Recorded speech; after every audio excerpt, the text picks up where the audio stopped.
Olá pessoal, espero que vocês já tenham visto a parte 1 dessa aula e vamos continuar aqui agora com o diagrama de força, o diagrama de potência da partida com chave compensadora temporizada. Essa partida pode ser manual também, vocês já aprenderam a diferença, né, como que faz uma partida manual e temporizada, então vamos focar aqui apenas na partida temporizada. A gente já viu mais ou menos como que seria a ligação desse autotransformador com o motor. A gente viu que a gente precisa de 3 contadores para fazer essa partida. Então aqui no nosso diagrama de força nós temos todas as proteções presentes, né? O disjuntor, o seccionador, o fusível e o relé térmico. E aqui nós temos que inicialmente esse motor ele vai partir com K3 e com K2 fechados. K1 vai ficar aberto. K3 fecha os terminais do autotransformador em estrela, tá? Em estrela. E K2 alimenta o autotransformador com a tensão nominal de entrada. Então, ele sendo alimentado com tensão nominal, vai sair aqui no seu tap escolhido a tensão reduzida desejada. Perceba que nessa ligação aqui a gente só estava fazendo uso de um tap. Tá? Vale lembrar também uma conclusão que a gente já fez até na partida estrela triângulo, que esse K3 deve ser fechado antes de K2, para a gente evitar que a gente dê um curto entre as fases alimentadas aqui, o que geraria arcos elétricos e reduziria a vida útil desse contator.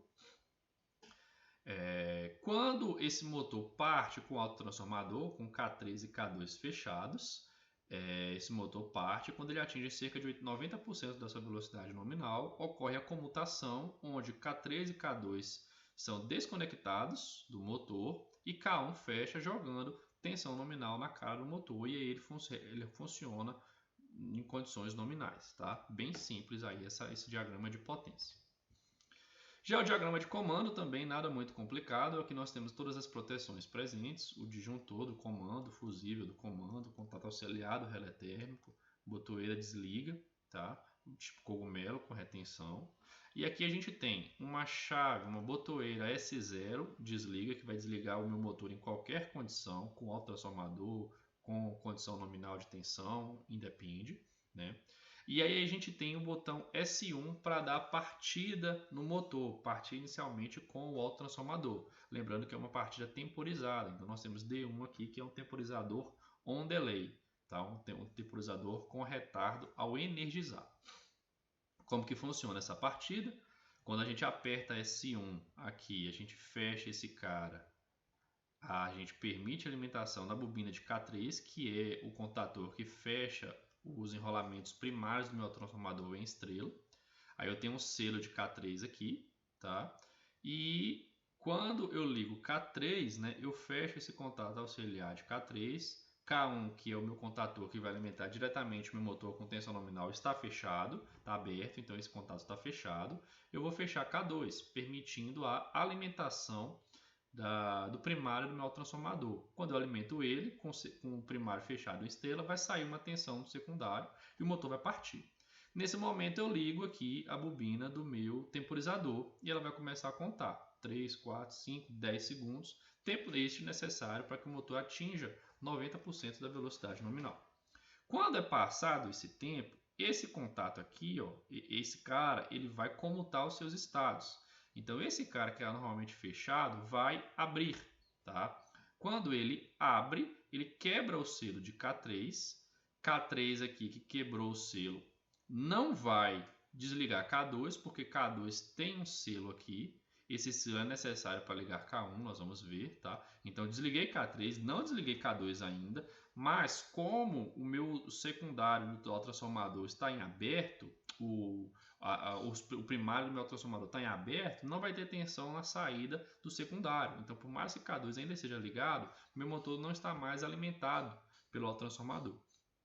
Então, K2 vai abrir, K3 vai abrir, né? Só que K2 ainda vai estar fechado.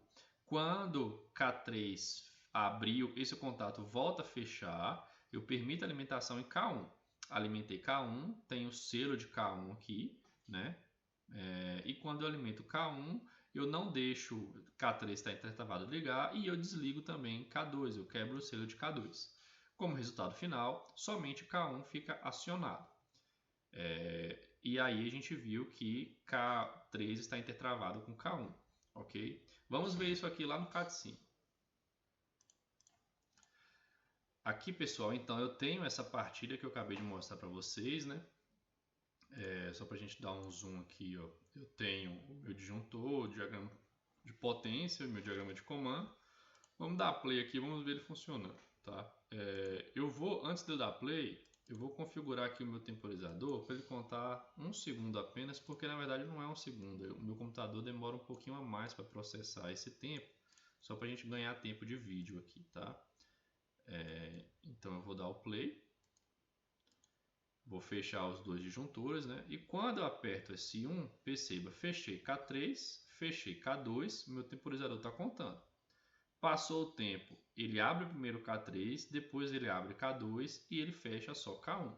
Perceba que o meu motor mudou da configuração com o autotransformador, mas ele manteve o sentido de giro. Não, assim como a partir desse triângulo, a gente não muda o sentido de giro.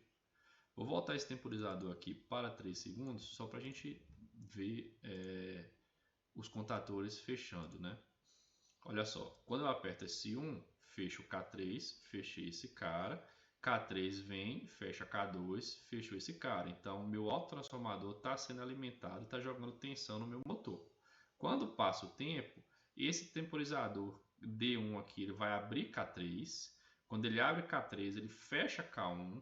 Quando K1 fecha, eu abro K2. Perceba que não tem problema eu estar com K1 e K2 fechado, porque eu não tenho mais tensão na saída do meu autotransformador, visto que o meu primário não está mais ligado, eu não estou mais fechando o meu primário, tá? Em estrela. E aí o meu motor ele não muda o seu sentido de giro, tranquilo? Bem simples, poderia colocar algumas indicações de motor girando, motor desligado, autotransformador ligado através do contato de K2, autotransformador desligado, relé térmico, né? Isso aí fica a critério de vocês, deixo como sugestão, beleza? Se vocês perceberem aqui, pessoal, eu só fiz o comando para um tap, né? Por exemplo, 80%. E se esse meu motor puder ser submetido a diferentes condições de carga, de forma que eu possa acioná-lo com diferentes taps, né? Eu posso então fazer o meu acionamento desse motor para diferentes taps. E como que seria isso? Vamos dar uma olhadinha no PowerPoint. Eu teria, por exemplo, essa situação aqui, ó. Perceba, é importante eu comentar uma coisa com vocês aqui. O Cadicimo, o autotransformador do Cadicimo só possui um tap, tá? Então eu fiz aqui uma gambiarra, um armengue para poder gerar um novo tap, tá? Na verdade eu estou utilizando dois autotransformadores.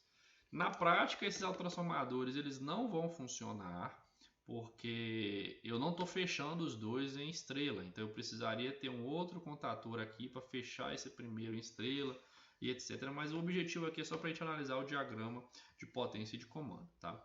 Então olha só, eu estou aqui, K2 aqui, ele alimenta o mesmo transformador, ele tem um autotransformador só, tá pessoal? Só que ele tem dois taps, né? E eu não posso utilizar os dois taps ao mesmo tempo. Eu posso partir o motor com um tap mais baixo e depois um tap mais alto, para ir aumentando o torque de partida gradualmente à medida que a velocidade vai avançando. Mas eu posso também optar por partir por um de cada vez. Então, se uma carga mais leve estiver conectada no eixo do motor, eu posso partir com um tap mais baixo. Se uma carga mais pesada for utilizada, eu posso partir com um tap mais alto, né? E aí então eu teria K1, K2 e K3, a mesma coisa que a gente viu até então, e eu teria inserção de dois contatores aqui, K4 e K5. Qual que é o lance? Eu primeiro preciso fechar ou K4 ou K5, então existe aí um intertravamento de K4 e de K5, tá? Porque eu não posso ter os dois fechados ao mesmo tempo, senão eu vou ter diferentes níveis de tensão em curto aqui, ok? E eu vou fechar K4 e K5, depois que eu fecho K4 ou K5, aí que eu vou fechar K3, que vai fechar K2, que vai partir o meu motor. E vai alimentar o temporizador. Passado um tempo, o temporizador vai desligar K2, vai desligar K3, que vai fechar K1 e vai depois fechar K2. A diferença é que o meu temporizador também precisa desligar K4 e K5. Porque se eu fecho K1 com K4 ou K5 fechado, eu vou ter novamente um curto com diferentes níveis de tensão aqui e isso vai dar problema para minha instalação. Então perceba que agora, olha o que eu fiz. O meu botão S1 ele vai ligar o meu contator K4 que vai partir o meu motor, que vai ligar a saída de um determinado tap do autotransformador no meu motor. Já o botão S2 liga um outro tap. Isso aqui pode ser, por exemplo, 80% para uma partida com carga mais pesada e 65% para uma partida com carga mais leve, ok?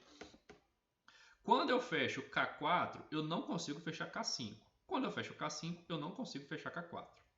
E aí o que eu tenho aqui? Ó? Ou K5 ou K4 vão ser responsáveis por ligar a bobina de K3, desde que K1 não esteja ligado. Tá? Por que eu não preciso de um selo de K3 aqui? Porque K4 e K5 já estão selados. Então isso aqui vai estar sempre fechado, alimentando K3, beleza? K3 com K1 desligado vai alimentar K2, que vai ligar o temporizador, tá? E vai começar a contar o tempo. Contar o tempo, contar o tempo. Quando esse temporizador ele passa um tempo, se vocês lembrarem da partida anterior, ele estava aqui, ó, o meu contato normalmente fechado do temporizador, ele estava aqui desligando K2. Não, desculpa, ele estava aqui desligando K3, né? Só que agora eu não preciso dele desligar K3, eu preciso que ele desligue K4 ou K5. E por isso eu preciso de dois contatos diferentes. Perceba que eu estou usando o 1518 para um e o 2528 para outro. Existem temporizadores com dois blocos de contatos, tá? Por quê? Se K4 estiver ligado, o meu temporizador vai quebrar o selo de K4 e vai cortar a alimentação de K3, porque K3 não está selado com K3. Se o K5 estiver ligado, o temporizador vai quebrar o selo de K5 e vai desligar K5.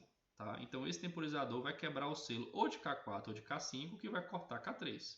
Quando eu corto K3, eu já não tenho mais nem K3, nem K4, nem K5. Aí eu posso fechar K1 mesmo com K2 ligado, porque não tem tensão no secundário do meu autotransformador. Tá? Quando eu faço isso, quando eu fecho K1, K1 abre esse contato normalmente fechado, que impede que K4, K5 e K3 sejam ligados. E aí eu parto meu motor na condição nominal. Tá? Aqui eu coloquei uma sinalização até para indicar que eu parti com tap de K4 ou que eu parti com tap de K5, né? Dois LEDs indicando. Só que esses LEDs vão ficar ligados só durante a partida. Depois que K4 e K5 são desconectados do circuito, ele apaga. Seria só para a gente ver aí durante os poucos segundos de partida qual que seria o tap selecionado. Tá? Uma outra informação importante é que se a gente observar K5 aqui, ó, eu precisei de 5 contatos. Eu tenho o 13 e 14 normalmente aberto, eu tenho o 21 22 normalmente fechado, 31 32 normalmente fechado, 41 42, 41 42, 51 52. Então é um número elevado de contatos aí, que provavelmente seria necessário comprar aquele bloco de contatos auxiliares para conectar, para acoplar esse contator. E se eu utilizasse mais taps, por exemplo, a gente viu que tem o transformador com 80, 65 e 50. Eu precisaria novamente de mais contatos de K1 aqui, tá? Seria basicamente repetir esse ramo aqui e adicionando mais um contato aqui, por exemplo, um K6 para 50%, né? E aí eu precisaria de mais um contato de K1, tá? Bem interessante essa partida, vamos dar uma olhadinha nela no CAD5. Então aqui, pessoal, tá nosso comando, né? Vamos tocar ele diretamente, deixa eu só ver quanto que tá o tempo do texto temporizador. Vou deixar 3 segundos só para a gente ver os contatores, tá? Olha só. Então vamos imaginar que o meu S1 parte com tap de 80% e o meu S2 parte com tap de 65%. Tá? Quando eu aperto S1, eu fecho o K4, fecho o K3, fecho o K2, o meu motor gira. Vocês conseguiram ver a sequência, né? Ele vai girar, vai contar esse tempo, né? Tem um LED indicando, durante a partida, esse meu LED está indicando que foi o tap de 80% utilizado. E aí quando passa esse tempo, olha, eu vou desligar K4, que vai desligar K3, que vai ligar K1, que vai desligar K2. Olha só.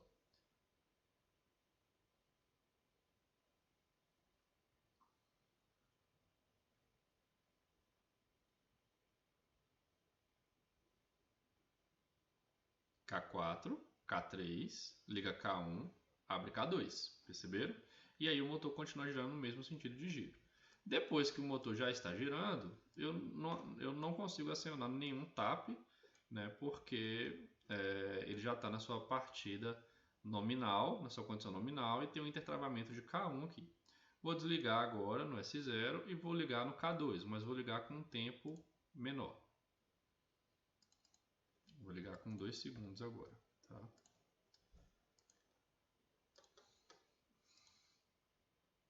Perceba que quando eu apertei S1, ele até ligou o motor, mas quando eu apertar S2 agora ele não vai ligar, porque essa ligação aqui, pessoal, ela não existe, tá? Isso aqui foi um armengue que eu fiz para mostrar um tap a mais para vocês. Mas o importante da gente ver é o fechamento dos contatores, tá?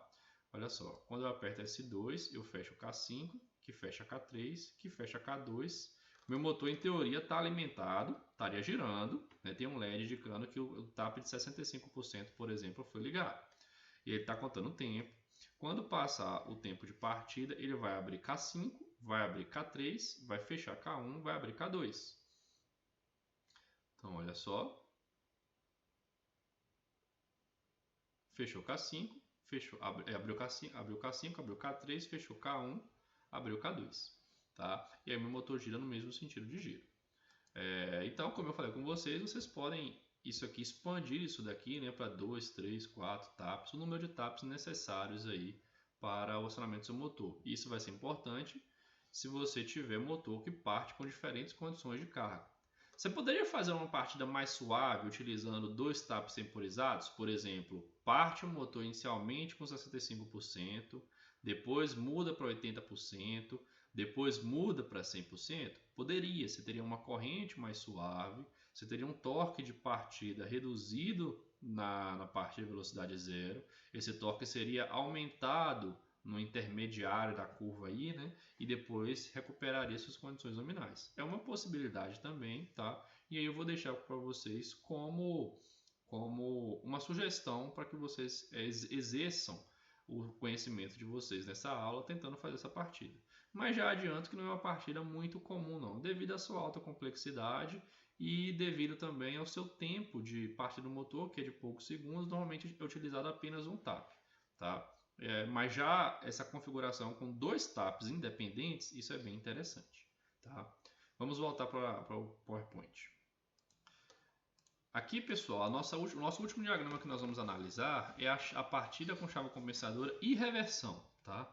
Então perceba que aqui eu estou utilizando apenas um tap, certo? E agora eu tenho K4 e K5 para fazer a reversão do sentido de giro desse motor. O que vai acontecer? O que a gente espera que aconteça, né? Quando eu apertar S1, eu vou partir o meu motor no sentido anti-horário, tá? Quando ele parte no sentido anti-horário, o temporizador vai contar o tempo, vai fechar os contatos do jeito que tem que ser. Por exemplo, ele vai fechar K4, depois K3, depois K2, vai partir o motor. Passado um tempo, ele abre K3, fecha K1 e abre K2. K4 permanece conectado porque é a alimentação do motor que está chegando por ele. Quando eu aperto o S2, eu vou fazer a mesma coisa agora com K5 e o meu motor vai girar no sentido horário, tá? E aí, novamente, fecha K5, fecha K3, fecha K2, o meu motor parte. Passou um tempo, abre K3, fecha K1, abre K2 e K5 continua ligado. Então, vocês vão ver que ele é similar à partida anterior com 2 taps, mas tem algumas pequenas diferenças. Por exemplo, K5 e K4 não são desconectados do circuito, tá? E aqui eu coloquei LEDs indicando também que ou K4 ou K5 estão acionados, né, para indicar qual que é o sentido de giro do meu motor. Vamos dar uma olhadinha aqui.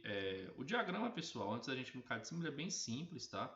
Então aqui eu tenho um acionamento de K4 selado com intertravamento de K5, acionamento de K5 através de S2 selado com intertravamento de S4.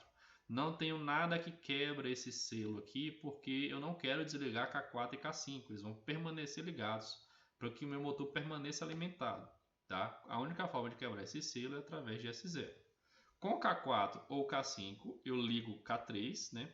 K3 vai ligar K2, vai ligar o temporizador. Quando passar o tempo, o temporizador vai desligar K3, K2 vai permanecer ligado porque está selado aqui. K2 vai ser responsável por ligar K1 e quando K1 ligar, K1 desliga K2. O que a gente também já está acostumado, né? Vamos ver isso no K de cima. Bom, pessoal, estou aqui com a nossa partida, né? Vamos dar um zoom aqui para a gente conseguir enxergar melhor. E vamos analisar aqui então. Vou fechar aqui os disjuntores, né? Deixa eu ver o tempo que está esse temporizador aqui. 1 segundo, está bem rápido, tá? Vou fechar esses disjuntores aqui e vou ligar o meu motor S1. S1 vai fazer o meu motor girar no sentido anti-horário. Então, liguei S1, fechou K4, fechou K3, fechou K2. Meu motor gira no sentido anti-horário, tá? Meu temporizador vai contar o tempo. Quando passar o tempo, ele vai abrir K3, fechar K1, abrir K2 e K4 permanece ligado. Perceba que aqui eu tenho uma reversão indireta. Eu não consigo reverter o sentido de giro com o meu motor ligado. E eu tenho um LED verde aqui indicando que ele está no sentido anti-horário. Vou desligar o motor e agora eu vou ligar ele no sentido horário, né? Então eu vou fechar K5, fechar K3, fechar K2, liguei o meu motor no sentido horário. Tenho aqui um LED indicando que está ligando no sentido horário. Quando esse temporizador contar o seu tempo, ele vai abrir K3, fechar K1, abrir K2 e permanecer com K5 ligado. Permanece com o sentido de giro horário, tá? Posso tentar reverter aqui, como é uma reversão indireta, não vou conseguir, ok? Bem mais simples do que a partida anterior com 2 taps, por exemplo, né? Espero que tenha ficado claro, tá? Bom, pessoal, e para finalizar nossa aula, né, falar do dimensionamento das partidas aí, é importante a gente lembrar que nessa partida indireta, a corrente de partida que a rede fornece para alimentar o motor, ele é suavizada no fator de K², mas esse K², ele é da corrente de partida, mas quando a gente vai analisar, por exemplo, os contadores, nós vamos perceber que cada contador conduz uma corrente diferente. O elemento magnético do disjuntor e o fusível, eles são dimensionados para a corrente de partida do motor, para o elemento de curto-circuito. Então, nós vamos fazer o dimensionamento desses componentes para uma corrente de partida K² vezes menor, já que a corrente de partida na partida com chave compensadora possui essa redução. Bem legal, bem interessante, né? Já o relé térmico do disjuntor, o elemento térmico do disjuntor e o relé térmico, eles devem ser dimensionados para a corrente nominal do motor, porque eles vão caracterizar uma operação em regime permanente, né, em condições nominais, depois que a partida já aconteceu e o motor está em funcionamento. Então, eles permanecem sendo dimensionados para a corrente IN, corrente esta nominal do motor. Quando a gente pensa nos contadores K1, K2 e K3, a gente chegou em equações para a corrente de cada um deles, né? K1 é a corrente nominal do meu motor, então vai ser o contador que vai conduzir maior corrente. K2 vai conduzir uma corrente K² vezes menor a corrente nominal. E K3 é um contador que vai possuir uma corrente bem inferior a K1 e K2, como a gente viu pela tabela. Ele vai ter um fator aí de K menos K², o valor dessa corrente nominal. Lembrando, né, pessoal, que essa corrente nominal depende da configuração, se é delta ou se é estrela. Se ela for estrela, a corrente de fase igual a corrente de linha, a corrente nominal igual é a corrente que vai passar em cada componente. Só que se ele estiver na configuração delta, nós precisamos pegar essa corrente de linha, transformar em corrente de fase no diagrama de potência, né, para que a gente não faça o superdimensionamento dos componentes quando ele está na configuração em delta. Então, sempre atentar para isso. A corrente que passa em cada componente é a corrente de fase. E se for em delta, nós precisamos dividir essa corrente por raiz de 3.